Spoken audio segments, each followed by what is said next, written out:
बिस्मिल्लाहिर्रहमानिर्रहीम। अस्सलामु अलैकुम। आई एम दाऊद ख़ान और आज हम सीसी ने 200-301 फुल सीरीज़ का लेक्चर नंबर 20 पढ़ेंगे, जिसका नाम है describe the need for private IPv4 addressing. Private IPv4 addressing की ज़रूरत क्यों पड़ गई, ठीक है। तो हम इस डिस्कस करते हैं। तो सबसे पहले हम इसी पे आते हैं कि जब 1994 में इंटरनेट कमर्शलाइज़ हुआ तो लोग इसी की तरफ आना शुरू हो गए। मुख्तलिफ़ कंपनियों मुख्तलिफ़ लोगों ने इसको परचेज़ करना शुरू किया। तो इनिशियली जो IPv4 था वो बहुत ज़्यादा था, इसकी एड्रेसिंग बहुत ज़्यादा थी। तकरीबन इसमें 4 बिलियन IP एड्रेसेस थी, ठीक है। तो उस टाइम इतनी रिक्वायरमेंट नहीं थी और ना इतने IP एड्रेसेस रिक्वायर थे। लेकिन अगर हम आजकल की वर्ल्ड पॉपुलेशन को देखें तो टोटल 8 बिलियंस की पॉपुलेशन है, ठीक है। तो हर एक बंदे को एक एक IP एड्रेस भी असाइन नहीं हो सकती।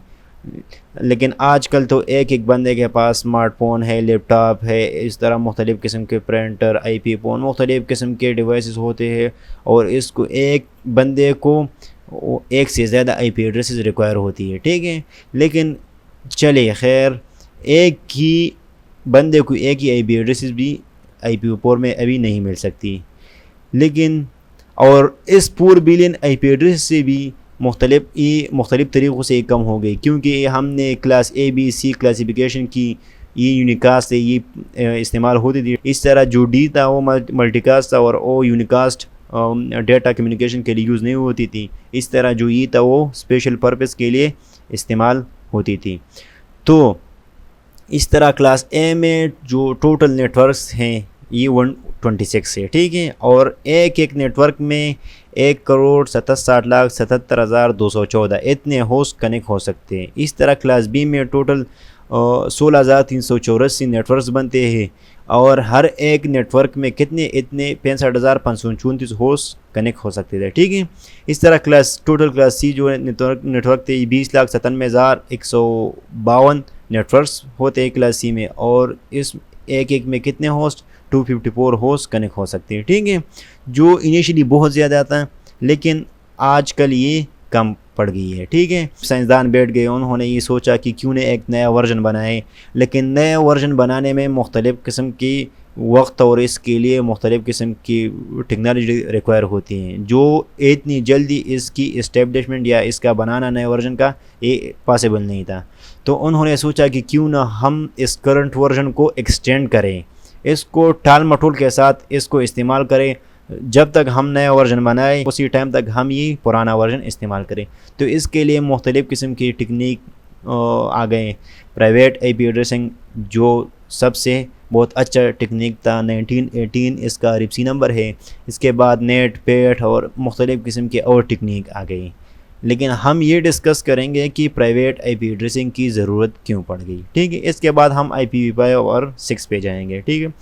तो एक टेक्निक इसमें ये था कि प्राइवेट IP एड्रेसिंग क्यों ना प्राइवेट IP एड्रेसिंग इसमें कॉन्फ़िगर की जाए। तो प्राइवेट IP एड्रेसिंग का मतलब ये है कि private IP address class A में, क्लास B में, क्लास C में कोई भी फ्री ऑफ कॉस्ट इस्तेमाल कर सकता है और एक एट अ टाइम एक से ज़्यादा जगहों पे ये इस्तेमाल हो सकती थी। तो इसका मतलब ये कि क्लास A जो है, क्लास A में सपोज़ ये 10 नेटवर्क हैं, ये एक ही कंपनी या at the same time dozen या 100 ऑफ 1000 या 1000 company at the same time इस्तेमाल कर सकती थी। तो इसी कंपनी को अगर पब्लिक IP एड्रेस रिक्वायर होती हैं या रिक्वायर होती थी तो इसी के बजाय वो प्राइवेट IP एड्रेस इस्तेमाल करता था और इसकी कम्युनिकेशन होती थी। ना इसको परचेज़ करने की ज़रूरत पड़ती और ना इसको IP एड्रेसेस की रिक्वायरमेंट इतनी ज़्यादा होती। तो इसी तरह प्राइवेट IP एड्रेसेस आ गई। क्लास A में 10 नेटवर्क प्राइवेट है और सिर्फ एक ही नेटवर्क प्राइवेट है, 10, ठीक है। You can use this network anywhere free of cost, ठीक है। इसके बाद क्लास C में 172.16.0.0 इससे लेके 172.16 से लेके 31 तक, मतलब 17, 18, 19, 20, 21, 22, 23, 24 तकरीबन 18 नेटवर्क ये प्राइवेट बनते हैं या 16 बनते हैं। तो ये नेटवर्क तकरीबन 16 या 18 इतने नेटवर्क बनते ही क्लास B में रिज़र्व हो गए कि प्राइवेट कोई भी कहाँ पे भी ये लोग इस्तेमाल कर सकते हैं, ठीक है। तो इस तरह क्लास C में 192.168.0 से लेकर 192.168.255 तक, मतलब 256 नेटवर्क क्लास C में भी रिज़र्व हुए प्राइवेट IP एड्रेसिंग के लिए कि ये लोग कहाँ पर भी इस्तेमाल कर सकते हैं। तो प्राइवेट IP एड्रेसिंग जब आई तो इसमें मुख्तलिफ़ किस्म की खामियाँ थी। इसका मतलब ये है कि can not access internet without translation, तो ये इंटरनेट की तरफ या ये गूगल वगैरह एक्सेस नहीं कर सकते। अगर कि कोई IP एड्रेस गूगल एक्सेस नहीं कर सकता तो इसको इस्तेमाल क्यों करें, ठीक है। तो इसके लिए टेक्निक आया NAT, PAT, dynamic NAT, static NAT, मुख्तलिफ टेक्निक थे, ठीक है। इसके बाद can not access from internet, ये इंटरनेट से एक्सेस नहीं हो सकता, ठीक है। अगर स्पेशल पर्पस के लिए हम इस्तेमाल भी करते हैं, एक्सेस भी करना चाहें तो इसके लिए हम पोर्ट फॉरवर्डिंग अप्लाई करते हैं, लेकिन ये बहुत स्पेशल और रेयर केस होता है, ठीक है। We can assign in LAN, local area में हम इस प्राइवेट नेटवर्क को इस्तेमाल करते हैं। इस तरह private IP address is secure because no one can access it from outside directly, ये कोई भी इंटरनेट या पब्लिक नेटवर्क से इसको एक्सेस नहीं कर सकते, ये बहुत ज़्यादा सिक्योर होता है, ठीक है। इसके बाद ये हमारा नेटवर्क है, सपोज़ ये हमारे घरों में नॉर्मल या ऑफिस में जो PTCL का राउटर लगा होता है तो इसके साथ वाइड के थ्रू भी कनेक्ट हो सकती है। ये ऑल इन वन होता है, स्विच भी होता है, राउटर एक्सेस पॉइंट भी होता है, राउटर भी होता है, मोडेम भी होते हैं। तो इसके साथ इस तरह हम स्मार्ट डिवाइसेस या टैबलेट या PCs या फ़ोन्स इस तरह ये थ्रू वायरलेस कनेक्ट हो सकते हैं और PCs थ्रू वायर्ड कनेक्ट होते हैं और इस तरह ये इंटरनेट के। तो ये यहाँ पे प्राइवेट IP एड्रेसेस होते हैं और राउटर इसके ट्रांसलेशन करके इंटरनेट की तरफ हमें ले जाते हैं। फिर इंटरनेट पब्लिक को जवाब देता है और राउटर फिर इसी के ट्रांसलेशन करके PC को भेज देता है। तो इस तरह हमारा जो प्राइवेट IP एड्रेस की कम्युनिकेशन थी वो पॉसिबल हो गई।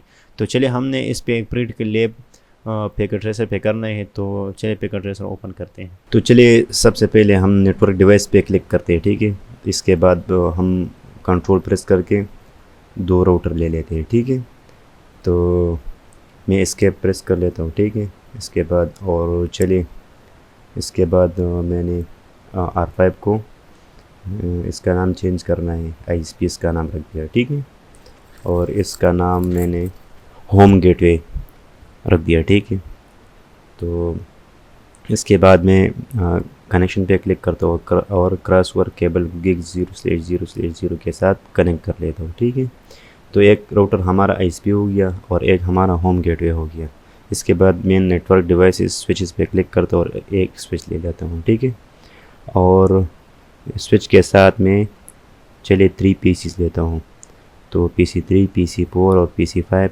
और इसके बाद मैं वायरलेस डिवाइसेस पे क्लिक करता हूँ, ठीक है। तो वायरलेस डिवाइसेस पे क्लिक किया और एक एक्सेस पॉइंट लेता हूँ ताकि बाद में कुछ डिवाइसेस इसके साथ थ्रू एक्सेस पॉइंट या थ्रू वाईफाई कनेक्ट हो जाए, ठीक है।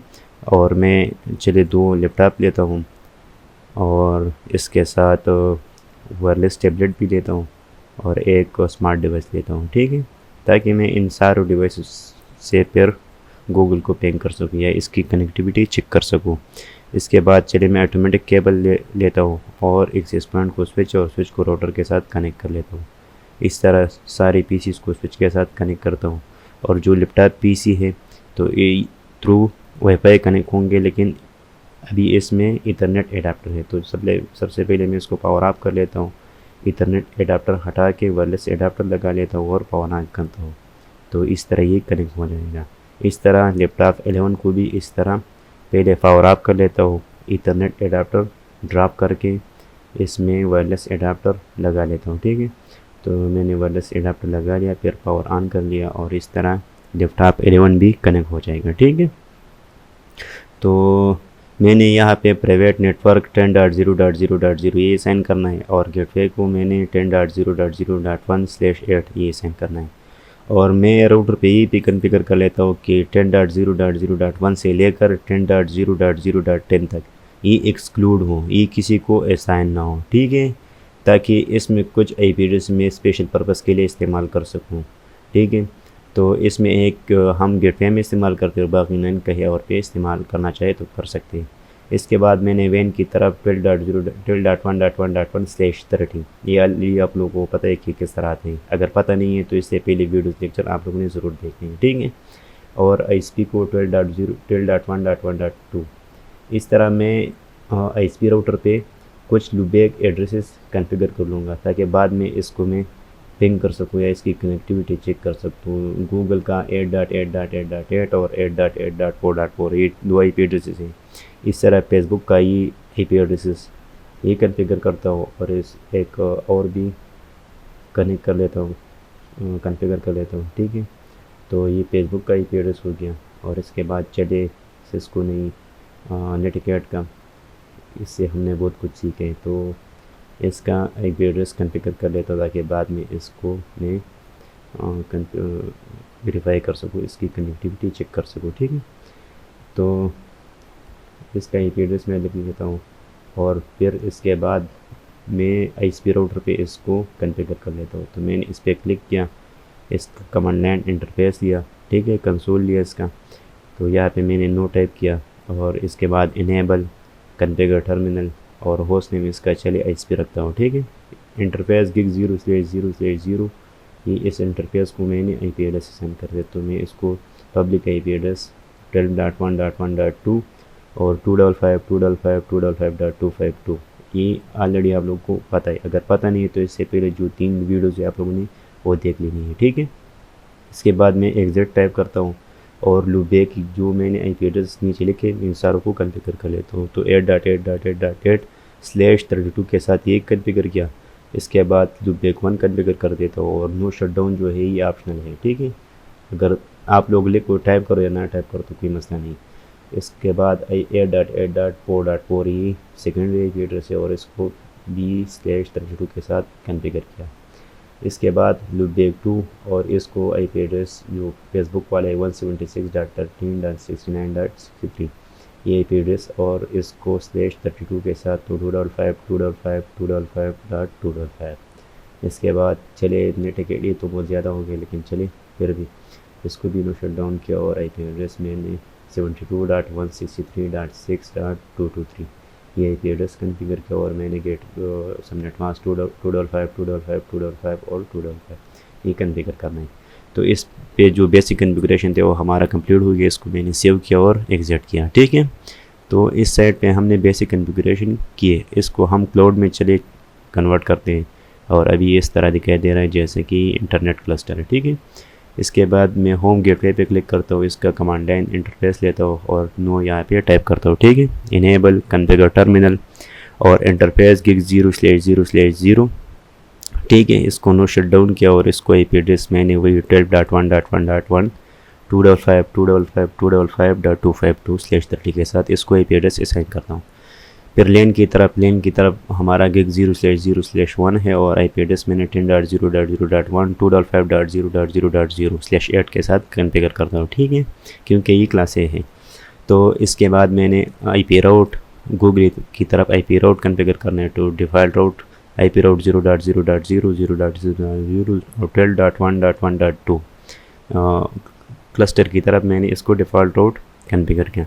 इसके बाद मैं DHCP पूल कॉन्फ़िगर करता हूँ। तो नेटवर्क 10/8 के साथ और डिफ़ॉल्ट गेटवे हमने 10.0.0.1 रख दिया। ठीक है, इसके बाद मैंने DNS भी वही गेटवे रख दिया क्योंकि हमारे पास डेडिकेटेड DNS सर्वर नहीं है। ठीक है, यही कॉन्फ्लिक्ट आ रहा है तो जो गेटवे का IP एड्रेस है किसी डिवाइस ने लेना चाहा लेकिन अभी कॉन्फ्लिक्ट आ गया तो ये इसको नहीं मिल सकेगा। इसके बाद हम चले इसको एक्सक्लूड भी करते हैं। तो IP DHCP एक्सक्लूड हमने 10.0.0.1 से लेकर 10 तक हमने एक कहना है कि तुमने किसी को ये सारे IP एड्रेस असाइन नहीं करने, तो इन रेन को हमने एक्सक्लूड किया। ठीक है, और इसके बाद चले हम एग्जिट करते हैं, एंड लिखते हैं चले और राइट करके सेव करते हैं और हम चले PC3 पे आते हैं और इसकी DHCP चेक करते हैं। तो डेस्कटॉप पे क्लिक किया IP कॉन्फ़िगरेशन पे और स्टैटिक से जब हम DHCP पे क्लिक करते हैं तो इसको 10.0.0.11 IP एड्रेस मिल गया। ठीक है, चले गेटवे भी पिंग करते हैं। तो पिंग 10.0.0.1 और ये गेटवे पिंग हो गया। ठीक है, तो इसी तरह हमारा DHCP सक्सेसफुल रहा, काम कर रहा है। ठीक है, तो हमने 4 पैकेट सेंड किए, 4 रिसीव किए और लास्ट 0%। ठीक है, हमारा कम्युनिकेशन सक्सेसफुल रहा। चलिए हम गूगल पिंग करते हैं लेकिन गूगल पिंग नहीं होगा। क्यों? क्योंकि प्राइवेट IP एड्रेसेस ये डायरेक्टली विदाउट ट्रांसलेशन ये इंटरनेट को एक्सेस नहीं कर सकता या पब्लिक नेटवर्क भी नहीं जा सकता। तो चले हमने ये भी वेरीफाई किया कि ये इंटरनेट को अभी एक्सेस नहीं कर सकता। ठीक है, इसको हम बाद में किस तरह एक्सेस करेगा, तो ये हम अभी जा रहे हैं स्टेप बाय स्टेप इसको कॉन्फ़िगर करेंगे। ठीक है, तो लेकिन ये सिर्फ वेरिफिकेशन के लिए कि आप लोग को ये दिखाई दे कि काम अभी नहीं कर रहा। ठीक है, तो ये 4 पैकेट लॉस हुए, सेंड पोर रिसीव्ड 0 और 100% ये लॉस हो गया। ठीक है, चलिए हम PC पोर पे भी DCP चेक करते हैं, तो ये भी सक्सेसफुल हो गया 10.0.0.12। इस तरह PC5 को भी चेक करते हैं और ये भी DCP इसमें सक्सेसफुल हो गया। ठीक है, चलिए वायरलेस डिवाइसेस को भी चेक करते हैं, तो मैं लैपटॉप के DCP को स्टैटिक से DCP में कन्वर्ट करते हूँ, तो इसको .14 ये IP एड्रेस मिल गया। इस तरह इसको .15 मिल जाएगा इंशाल्लाह, और इसको ये मिल गया। इस तरह टेबलेट को डेस्कटॉप पे क्लिक करते हैं और इसको DCP .16 मिल गया। ठीक है, इस तरह स्मार्टफोन को भी चेक करते हैं, तो इसको IP एड्रेस स्टैटिक से DCP में कन्वर्ट करें या क्लिक करें तो इसको .17 IP एड्रेस मिल गया। तो इस तरह 1 से लेकर 10 तक किसी डिवाइस को साइन नहीं है। ठीक है, अब हम चाहते हैं कि इस प्राइवेट IP एड्रेस की ट्रांसलेशन हो या ये इंटरनेट के साथ कम्युनिकेशन कर सकें, तो इसके लिए 2 टेक्निक है, नेटवर्क एड्रेस ट्रांसलेशन या पोर्ट एड्रेस ट्रांसलेशन। मुख्तलिफ और भी है, net paid, static net, dynamic net, या हम यहाँ पे सिंपली पेड पढ़ेंगे, पोर्ट एड्रेस ट्रांसलेशन। तो इसके लिए हमने सबसे पहले एक लिस्ट बनाना है कि तुमने कौन सी IP एड्रेसेस को या कौन से नेटवर्क को तुमने ट्रांसलेट करना है। तो हमने एक एक्सेस लिस्ट बनाया 100। हमने कहा कि तुमने परमिट करने IP इस नेटवर्क को 10.0.0.0, 0.255.255.255, ये वाइल्ड कार्ड बिट्स हैं, ये सब नेटमास्क के बिल्कुल उलट होते हैं। हम बाद में इसको पढ़ लेंगे, लेकिन आज सिर्फ इसके लिए कि हम किस तरह प्राइवेट पब्लिक के साथ कम्युनिकेशन करते हैं। आज हमारा एजेंडा ये है, हमारा मकसद यही है, तो इसलिए इसकी झंझट में ना पड़ो। तो इसको हमने अभी बताना है कि कौन से इंटरफेस से तुमने इनसाइड है या इनसाइड है जिससे तुमने ट्रांसलेशन करनी है। तो 001 हमारा इनसाइड है, तो हमने इसको कहा कि तुमने IP की नेटिंग करनी है इनसाइड। ये नेटिंग की इनसाइड का मतलब ये कि यहाँ पे प्राइवेट IP एड्रेसेस कॉन्फ़िगर हैं। ठीक है, तो तुमने इस साइट से IP एड्रेसेस को ट्रांसलेट करने प्राइवेट से और इस साइट के पब्लिक में कन्वर्ट करने हैं। तो हमने gig 0/0/0 ये दिखाना है कि ये पब्लिक साइट है, इसमें कन्वर्ट करने हैं। तो हमने यहाँ पे लिखते हैं IP नेट आउटसाइड। ये आउटसाइड है, तो तुमने इसकी नेटिंग इस आउटसाइड इंटरफेस में करना है। ठीक है, इसके बाद ये कंप्लीट कमांड है IP NAT inside source list 100 IP access list और इंटरफेस gig 0/0/0 ओवरलोड। ठीक है, ओवरलोड कमांड का मतलब है कि ये फैट है, तो IP की नेटिंग करनी कहाँ से, इनसाइड से। इनसाइड हमने बताया है कौन सी लिस्ट में करना है, 100 लिस्ट हमने बनाया था, और कौन सी इंटरफेस पे तुमने ओवरलोड करना। ओवरलोड का मतलब ये है कि एक ही IP एड्रेस में, इस केस में 12.1.1.1 में सारा 10 नेटवर्क इस पे ओवरलोड हो जाएगा और इसके साथ अलहदा पोर्ट लगेगा। तो इस तरह एक ही IP एड्रेस पे सारा नेटवर्क इंटरनेट को एक्सेस करेगा। तो चलिए मैं डिबग IP नेट की जो पैकेट है मैं इसको कहता हूँ कि तुम स्क्रीन पे शो करो, और इसके बाद चले मैं पिंग करता हूँ गूगल। इससे पहले गूगल पिंग नहीं हो रहा था, आप लोगों को ऊपर दिखाई दे रहा है कि ठीक है, हमने यहाँ पे इसको पिंग करना चाहा था लेकिन पिंग नहीं हुआ था। अभी हमने पिंग किया और ये पिंग हो गया। हमने 4 पैकेट सेंड किए, 4 रिसीव हुए और लास्ट 0% हो गया। ठीक है, तो इसी तरह हमारा कम्युनिकेशन सक्सेसफुल रहा। चलिए हम राउटर पे रिपेयर भी कर लेते हैं कि कौन से IP एड्रेस में और किसकी ट्रांसलेशन हुई है। तो सोर्स हमारा 10.0.0.11, 12.1.1 और डेस्टिनेशन 8.8। इसमें इसकी ट्रांसलेशन हो गई 12, 4, 13 और इस तरह। अगर हम इसकी ट्रांसलेशन भी चेक करें इस कमांड के थ्रू, तो 12.1 और इस सारे की इसमें ट्रांसलेशन हो गई है। ठीक है, चलिए इसकी स्टेटिस्टिक भी चेक कर लेते हैं, शो IP नेट स्टेटिस्टिक, और इसकी टोटल ट्रांसलेशन पूर हुए डायनेमिकली, ये मतलब पेड है। ठीक है, और हिट्स 4 और ट्रांसलेशन कितनी हुई, 4 ट्रांसलेशन हुए डायनेमिकली। तो मैं उम्मीद करता हूँ कि आप लोग की समझ आ गया हो कि किस तरह एक प्राइवेट पब्लिक के साथ कम्युनिकेशन करता है और किस तरह पब्लिक नेटवर्क को एक्सेस करता है। Thank you so much, thanks for watching.